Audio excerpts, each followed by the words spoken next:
we at SRNA have a very exciting announcement to make that is tied to our next talk.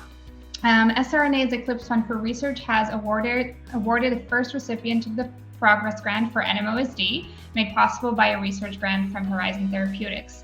The purpose of the Progress Grant for NMOSD is to help the broader NMOSD community understand how to improve diagnosis, treatment, and quality of life of people with NMOSD. Research projects may focus on access to care, mental and psychological aspects of living with NMOSD, clinical differences, improving diagnosis and clinical care, therapeutics, or basic science projects.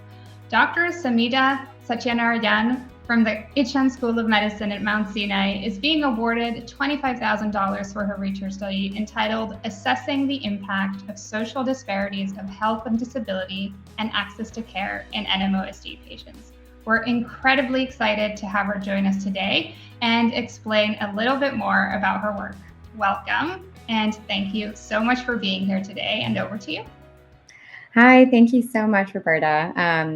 Thank you all for having me today. It's just an incredible opportunity to be here and speak to everyone.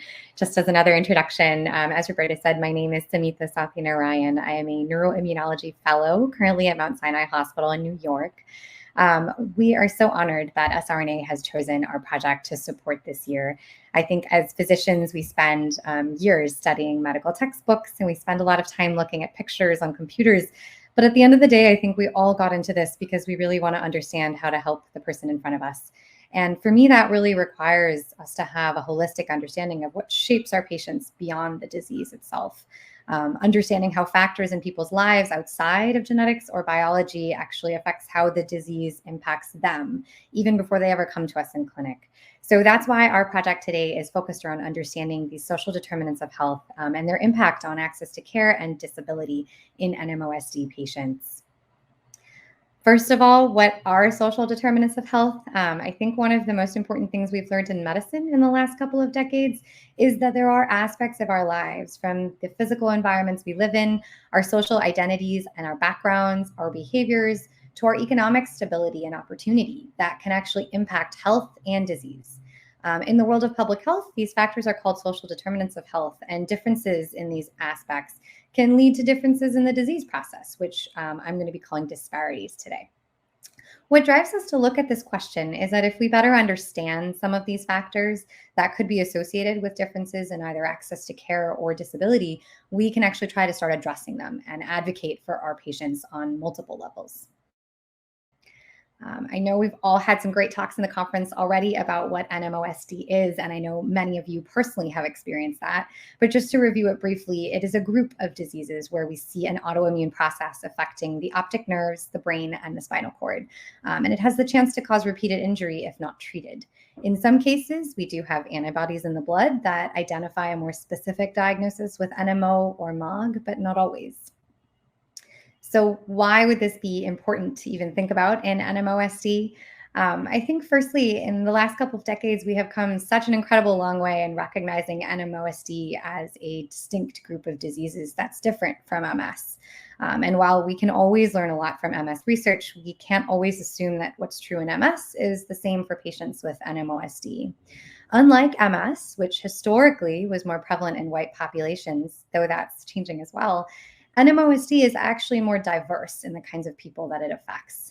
There has been some research in NMOSD that's looked at one type of social determinant with regards to race, and actually did find some differences, most notably that African American patients were more likely to have severe attacks at onset and longer hospital stays, though the connection there between that race and motor strength was a little less clear. But race is one factor, and motor weakness is one type of disability. So there's a lot left to understand about all of the factors that could be impacting a person's health from the beginning, even before they might be diagnosed with the disease. In order to understand it, we have to figure out a few ways of measuring these factors. So I think coming back to a couple of categories I introduced earlier, when we think about the physical and environmental sort of context, we think about our day-to-day, the safety and security of our housing, our transportation. Of course, it's hard to capture all of these things in their true complexity. So we use proxies, and we look at things like zip code, city, or state. Our social and community factors are things that are important to our identity, like gender, race, ethnicity, immigration status. When we think about economic factors, we think about economic stability, but also access to education and the quality of education. So again, we're looking at proxies of some of these factors with things like employment, education, insurance status, and even income. And lastly, there are, of course, things that we do, our own behaviors, such as smoking, for example, that could impact our disease process directly or indirectly. And there's always clinical factors about your body, perhaps your age, your body mass index, or any other medical conditions that you might have that impacts how the disease is unique in you as compared to anyone else. So that's sort of an overview of how we try to measure some of those predictors or those social determinants of health. But how do we measure the impact then on access to care and disability in this disease? So for access to care, we look at actually time. We can look at the time from when a person had their first symptom to when they were actually given the diagnosis, or for how long it took for them to start a therapy for their condition. And then for disability, we can look at a multitude of things. But first and foremost, we want to think about the people who are actually living it and understand whether they feel they have trouble with walking, for example, or having trouble doing the things that they want to do on a day-to-day. We can also look at the clinician's assessment of a person's walking. We can look at some standardized and validated disability scores like the EDSS or the Timed 25-Foot Walk, which measures how quickly someone can walk. And I think has been mentioned earlier in multiple talks today and over the last couple of days, particularly with NMOSD, we do have to think about disability from all angles outside of just the strength aspect. So we definitely also want to look at vision here and visual acuity. So you might ask the question, how would we even begin to study this question? And I know that we just had an amazing couple talks on thinking about how we structure research. And so when we thought about answering this question, we thought about it in two ways. One with looking at data or information that was collected prospectively, meaning that you have a group of people who volunteer as part of a study and then you're followed over time. The benefit of that is that it's really in depth, it's very standardized, and it has a really regular follow-up. The downsides are that maybe you have some questions that weren't asked originally. And maybe we might miss folks who didn't get the chance to participate in that kind of a study. So the other way that we can look at this is what we call retrospective, where we have a group of people and we look backwards to understand what types of exposures they had. Data collected prospectively is an amazing resource, but it can be rare, and particularly so with rare diseases. So I wanted to take a moment to just give a shout out to all of the patients and the folks at Kathy Jackson Foundation for participating in and organizing this incredible study called Circles within the last decade.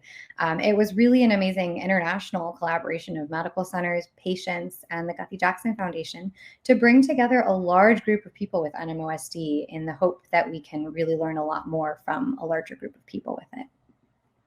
Circles was an incredibly comprehensive study, and all those participants who were in the study gave so much information. Some of the variables you can see highlighted in blue here are information that we have from people in Circles. It's not everything, but I'll get to that in a moment. And similarly, when we think about our endpoints we want to look at, we again have most of the information we want. We don't have necessarily all the pieces of information on every single person, and those are highlighted here in orange. So that's sort of why we thought about doing the second part of this study, which was to try to get at some of those missing pieces of information. And this is where we can actually try to get a little bit better sense of those factors from a retrospective study. It doesn't have the same advantage of following the same group of people in depth over a long time, but it allows us a finer degree of detail in the questions we can ask. And of course, whenever we look back in aggregate within our patients at medical centers, this is always done in an anonymous fashion. And the goal is to try to understand any patterns here that could help us with all of our patient care in future. To that end, we're available. We're going to try to be really comprehensive in looking at some of these questions across 3 different academic medical centers at Mount Sinai, USC, and Massachusetts General Hospital. And I wanted to just sort of, again, show you that we would try to be looking at all of those factors that we had identified, with the end goal being that this project is going to allow us to better understand some of the factors that really impact access to healthcare and disability from this disease within our community. So with that, I'd like to just say a quick thank you to my research mentors, Dr. Kat San at Mount Sinai, Dr. Amescu at USC, and Dr. Levy at MGH, the Guthrie Jackson Foundation, and of course the SRNA for giving us the chance to even do this project. So thank you very much. Thank you so much, Samita, for this very comprehensive overview of what you will be working on for the upcoming time. And we really appreciate it. I don't think we received any questions, and I also believe that we have reached our next section at this time. But again, thank you so much for being here today. We truly appreciate it. Thank you. It's an honor.